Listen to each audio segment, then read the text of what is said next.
Este primer caso es cuando los datos del INEGI cuestionan nuestro trabajo etnográfico. El contexto de las prácticas actuales en la música popular está constituido por el tránsito del broadcasting al post-broadcasting, que es esta nueva realidad donde el viejo sistema del broadcasting debe convivir con el networking, porque todavía no hemos pasado a la otra según la categorización de José Luis Fernández. De acuerdo con la periodización cultural que realiza este autor, el primero sería el sistema mediático tradicional que arrancó a principios del siglo pasado y que se caracteriza por una difusión de estrella de unos pocos para todos, y el networking tiene que ver con los mecanismos de digitalización y de red, en particular los que gracias a la web 2.0 permiten a emisores y receptores interactuar sobre los mensajes que circulan en la red. Mi tesis es que, aunque mucha de la atención está centrada en las potencialidades y posibilidades en términos positivos, ¿no?, que ofrece este nuevo cambio tecnológico, la suma de los cambios, como ya les había dicho, en pocos lugares como Monterrey, afectaron negativamente, ¿no? Y aunque no existe una infraestructura de documentación, algo he tratado de lograr con el trabajo de los censos y otros, ¿no? Bueno, ¿qué estoy asumiendo detrás de esta propuesta? Pues primero que es posible acercarse a muchos aspectos de la vida social utilizando como herramienta y ventana a la música popular. Entiendo a la música popular como esta expresión mediatizada de la cultura con un fuerte acento urbano, de carácter comercial, que está vinculada al permanente cambio tecnológico. Yo sé que no hay una relación mecánica entre el estudio de la música popular y lo que acontece en el resto de la vida social, porque como otras prácticas sociales, la música es constitutiva y constituyente de esta vida social, y pues sí, para darle este uso sí sería necesario establecer una serie de mediaciones y contextualizaciones con otras dimensiones de la vida, así que se tiene que abordar el fenómeno desde varias metodologías para que los distintos datos se complementen, contradigan y corrigen. Este primer caso proviene del esfuerzo de ofrecer un acercamiento al modo como se enfrentaron las empresas vinculadas a la música popular en Monterrey y su área metropolitana a los cambios tecnológicos, la piratería y la violencia en el periodo 90-2015. El contexto es el que acabo de mencionar y la tesis es precisamente que no se ha visibilizado el impacto que tuvo no tanto los cambios, sino la convergencia de los cambios. Es decir, uno puede pensar que en Bolivia pues a lo mejor nos ganan con la piratería, ¿no? Y no podemos decir que allá no hay cambio tecnológico. Pero la violencia junta y simultánea es un poco lo que yo trato de resaltar y tratar de investigar como impacto, ¿no? ¿Por qué norteña y rap? Bueno, ya les expliqué. Y bueno, de los presupuestos es también algo que ya hablé un poquito. Quizá habría que agregar que al menos en los casos que a mí me toca, cada vez encuentro más difícil poder entender las culturas al interior de México sin incluir los circuitos transnacionales construidos a través de la migración internacional con Estados Unidos. Es decir, cada vez es más difícil entender lo que está pasando aquí sin entender lo que está pasando allá. Y otra cosa es bueno, el papel que juega la relación música, región y frontera en la zona donde nosotros estamos, ¿no? Que podemos ubicar por lo menos a 3 niveles: la frontera límite, la frontera como marca geopolítica, donde hay, por ejemplo, dinámicas de ciudades hermanas como Nuevo Laredo, Laredo, Texas, pero también hay una región fronteriza y también hay nodos como San Antonio, Houston o la ciudad de Monterrey, que de alguna manera integran, chupan, absorben todo lo que está a su alrededor, y esas 3 dinámicas de alguna manera influyen en un poco lo que estamos tratando de exponer aquí. De todas estas industrias vinculadas a la música, yo he querido presentar aquí una evidencia específica, que es el caso de una empresa mayorista, en particular de su líder, no es la única dueña, pero es la líder, de una empresa mayorista de distribución de discos.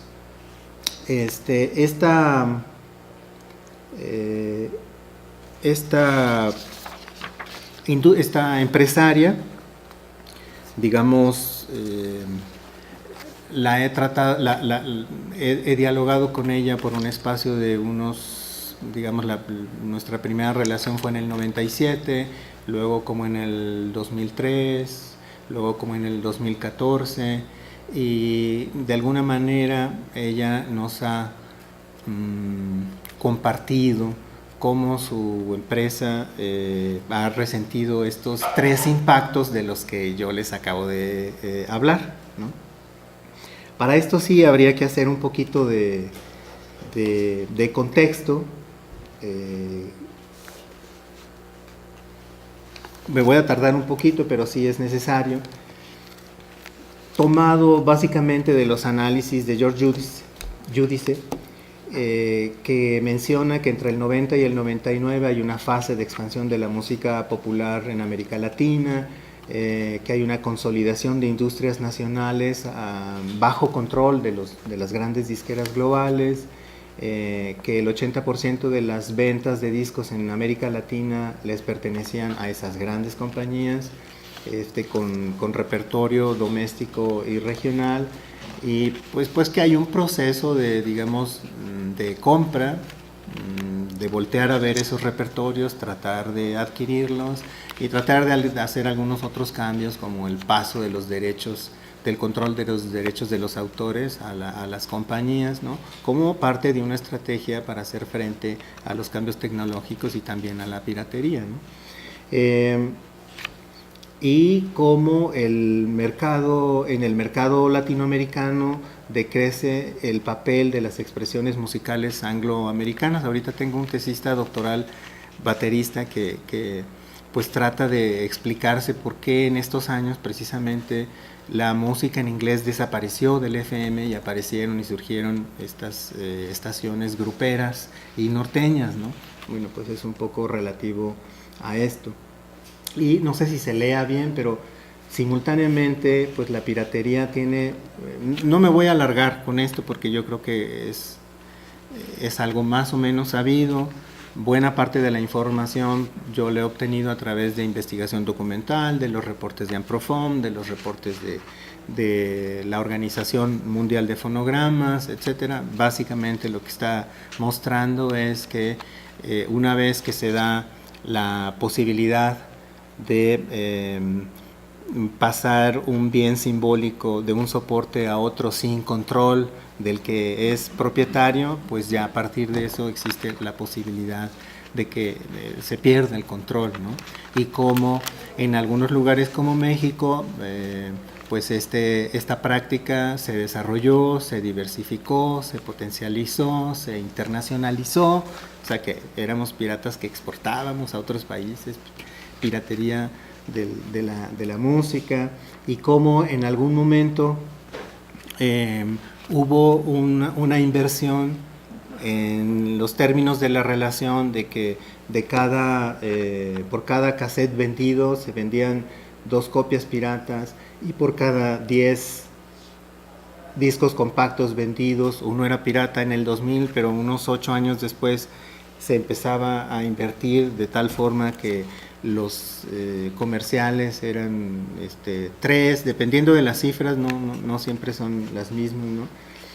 O 4, y la mayoría ya eran piratas, y en fin, cada vez más, ¿no? Entonces, en este contexto es que yo planteo digamos, este trabajo a través de entrevistas en profundidad con esta persona, ¿no?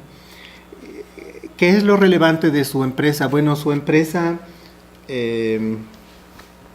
bueno, primero tendríamos que ver que esta empresa era probablemente la mayor distribuidora de discos del noreste de México y una de las 5 mayores distribuidoras de discos del país. Por lo tanto, tenían algunas características propias, como pues interactuar directamente con la gente de la Sony o de las majors, y un peso importante en decidir si se iba a apoyar a Celina o no se iba a apoyar a Celina cuando Celina iba a entrar a México, o a Rigo Tobar, o etcétera, ¿no? Ese tipo de peso. O cuando los Tigres del Norte iban a tener un disco nuevo en Miami, pues ellos eran invitados a estas presentaciones. Es decir, era este tipo de empresaria. No es la única, pero digo, su familia son varios, pero ella es de la que yo hablo ahorita. Y es además heredera de una familia de empresarios de la música ya con cierta tradición, porque sus padres empezaron en Tampico en los años 50 a comercializar rocolas, y en los años 60 se trasladaron a Monterrey. A finales de los 60 empezaron a percibir el impacto de la cumbia que estaba teniendo, sobre todo en todo el noreste, y empezaron a grabar. Ellos también tenían su sello grabador, y es probablemente que haya sido el primer sello grabador de música local, porque la música norteña generalmente se empezó a grabar en los Estados Unidos a través de pequeños sellos comerciales de la franja fronteriza, o a través de sellos de la Ciudad de México. Entonces, pero no había una empresa que se dedicara a eso, ¿no? En fin. Entonces, Azucena distingue dos grandes periodos. Hay una temporada buena, desde los 60 hasta el 2000, y luego una mala, del 2000 para acá. Dentro de la mala hay un subperiodo de la muy mala, que es el periodo de la violencia, porque pues, o sea, ya no tienen que vender y los asaltan, pues ya 6 veces, ¿no? Los intentaron asaltar, meterse a su bodega donde guardan todos los discos. Y otro indicador que no comenté, me gustaría compartirlo, digamos, del poder de esta compañía distribuidora, era, bueno, ellos tenían que adivinar cuántas unidades tenían que comprar de los nuevos discos sin conocer la mercancía.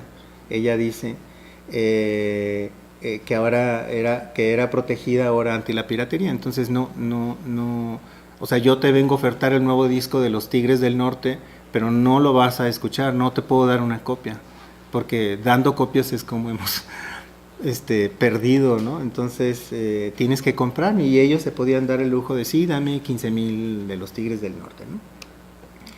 Pero pues el impacto del cambio tecnológico y de la piratería del año 2000 trajo obviamente la baja de las ventas, porque la gente compraba a 10 pesos un disco pirata contra precios promedio de 130, ya saben ustedes, llegaron a costar 400 pesos o cosas así totalmente desmesuradas.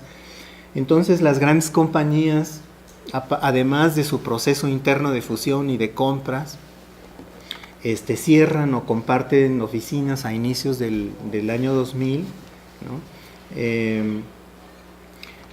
Y hay un proceso de adquisiciones, de renta, de distribución.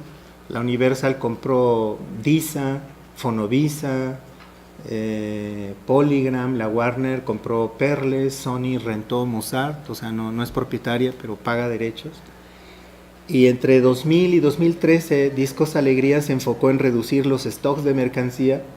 Este es un dato que me parece relevante, como una forma de volver a capitalizarse, ¿no? De recuperar parte de su capital. En uno de estos años, me comenta la colaboradora, durante el inventario hallaron que solo de Discos Ariola tenían 160,000 unidades y otras tantas de Sony. Entonces imagínense el tamaño de la bodega, ¿no? Que es dinero que con el cambio tecnológico pues ya no se movía. Por lo tanto es un dinero que si había devaluación pues se depreciaba y se acababa el negocio. Finalmente pues eso fue lo que pasó, ¿no? Bajó su cartera de clientes de 250 a 50. Ahora los clientes que tenían para estas épocas, principios del 2000, eran foráneos. Y me relataba, por ejemplo, que dos grandes compañías mejor rentaban una misma oficina y compartían el fax. Y eso me parece muy relevante por estar de alguna manera uno orientado a conocer mucho de la soberbia que caracterizaba estas compañías, y luego ver cómo van cayendo poco a poco en boca de esta empresaria, ¿no? Y el panorama actual, digamos, en nuestra última charla, me comentaba que eso fue no hace más de un año, ¿no? Que las majors ahora tienen a una persona y esa persona se encarga de todo el noreste, pero no es de Sony, sino de varias compañías, con tal de pues eficientar costos, ¿no? Me dio varios ejemplos de cómo cadenas de autoservicio, a lo mejor aquí H-E-B no es muy conocido, pero pues es algo así como Aurrera, es una cadena tejana, o Soriana, que sí se conoce, del Sol, ya dejaron de comprar música en estos formatos.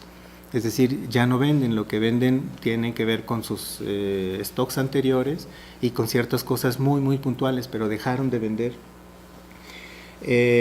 Un ex empleado le comentó, un ex empleado de ella, que trabaja ahora para una de esas majors, comentaba que las novedades de discos a nivel nacional eran en números muy discretos y se evitaba tratar de hablar de números, más bien de la importancia y la calidad del producto. Y finalmente, en Discos Alegría ahora no tienen ni 5,000 discos de cada marca, o sea, tuvieron que o deshacerse o casi regalar, porque además necesitan empleados para dar mantenimiento a todo, y podrían cerrar en cualquier momento, cuando tenían un solo empleado en esa ocasión. Entonces, esta curva relatada por una persona, por una empresaria en primera persona, hablando no solamente de épocas pasadas, sino pues de lo que ha vivido su familia y de lo que su familia ya no tiene. Además enfrentó problemas con Hacienda. Entonces, ese sería un cuarto factor, además de la piratería que dijimos, cambio tecnológico, violencia y Hacienda. Entonces, bueno, a mí me parece, ha sido una colaboradora muy, muy agradecida, muy abierta, siempre me ha tratado muy bien. Y claro, cuando yo escribo cosas de difusión se las comparto y eso ha mantenido una relación muy interesante, muy cordial. Y también para uno no es fácil como ver toda esta decadencia, ¿no? Y también para ella pues no es fácil hablar de su propia decadencia, pues es un poco como Goffman diría, un atentado contra la imagen propia, ¿no? Sin embargo, han logrado sobrevivir, todavía no cerraban, pero, y obviamente, esto que yo estoy hablando está de alguna manera respaldado a nivel macro con buena parte de los datos que les leí demasiado a prisa de Amprofon, es decir, ahí hay una complementación de las versiones. Sin embargo, haciendo un trabajo de análisis más cuantitativo y buscando a través de las clases de actividad económica, esta clase de actividad económica que se dedica a la venta al por mayor de discos en el estado de Nuevo León, pues encontré que había otras 5. Y bueno, y con datos un poco extraños, yo no sé si se alcance a mirar, pero uno puede observar ciertamente que las unidades económicas, es decir, las empresas, pues van siendo cada vez menos, ¿verdad? Pero el personal ocupado no tiene sentido, ¿no? O sea, son cada vez menos con más empleados y con mucho más salarios. Estoy poniendo los datos que el INEGI arroja, ¿no? Entonces, para uno, digamos, uno como científico podría decir, pues mejor, o sea, no hago caso a eso y me centro en mi trabajo etnográfico que creo que puedo hacer mejor y digo, pues hasta aquí es, ¿no? Pero tampoco puedes ignorar esto. Entonces, el INEGI tiene también un directorio de empresas, y yo recurrí a ese directorio y observé, pues, dónde estaban las empresas y qué empresas eran. Y esas empresas, por lo menos una, efectivamente es otra mayorista, con un estilo muy diferente, y probablemente, no sé si su empresa líder esté en Nuevo León, pero al menos está registrada en Nuevo León, y es totalmente en línea, no tienen empleados, todo es por línea, ¿no? Te inscribes y ahí observas el catálogo y pides y se acabó. 0 empleados, ¿no? Otras, yo digamos estoy ahorita en el proceso de verificar, de acercarme, de intentar hacer entrevistas, etcétera. Pero en los primeros acercamientos lo que observo es los locales no tienen nombre, no tienen razón social, son casas pequeñas y eso es, pues a uno te saca por completo de balance hasta que no termine de hacer, digo, no voy a volver a estudiar todas, ¿no? Pero lo que quiero decir con esto es que aunque uno construye, o sea, la evidencia del INEGI no demerita mi trabajo porque ha tratado de ser un relato construido a partir de la hermenéutica del autor, sobre la cual yo estoy tratando de escribir la mía en convergencia con otras ideas de otros colegas como yo, y fue elaborado a lo largo de varios años y es validado, como les digo, por otro tipo de fuentes. Entonces, sí es una verdad, pero estos otros datos me enseñan que debe ser una verdad que debería ser matizada o relativizada, o en todo caso complementada con la información que yo pudiera recuperar de las otras empresas. Pero también un cierto momento y espacio de indagación me puede llevar a descubrir algo que se ha escrito también, que es evasión fiscal y lavado de dinero. Entonces, pues uno está en esa disyuntiva, en ese contexto, y no puedes ignorar la evidencia, tampoco puedes convertirte en un investigador privado de, bueno, a ver, este es un lugar fantasma, pero ahí hay una dirección, voy a seguirlos. También uno tiene que tener cuidado en estos ámbitos, con quién andas y a quién le preguntas las cosas. Entonces, bueno, este es un primer aprendizaje que en una primera instancia pues yo me sentía muy orgulloso de mi trabajo, y cuando veo los datos del INEGI me generan más preguntas, me cuestionan un poquito lo que tengo, y aunque no lo invalidan, me enseñan pues que yo tengo que tener más cuidado cuando uno expone sobre los datos, ¿no?